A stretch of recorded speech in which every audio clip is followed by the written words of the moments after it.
Welcome to Microsoft Office Specialist Excel.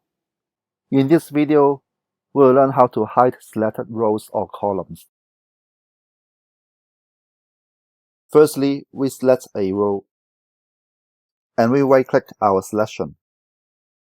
Here we click Hide, and row 1 is hidden. We may also select a column, and right-click. We choose Hide. Column A is hidden. Here we may select more than one row.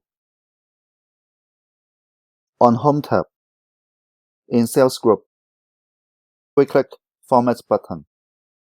In Visibility section, we click Hide Rows. Rows are hidden. If we choose more than one column, here we click Hide Columns. Columns are hidden.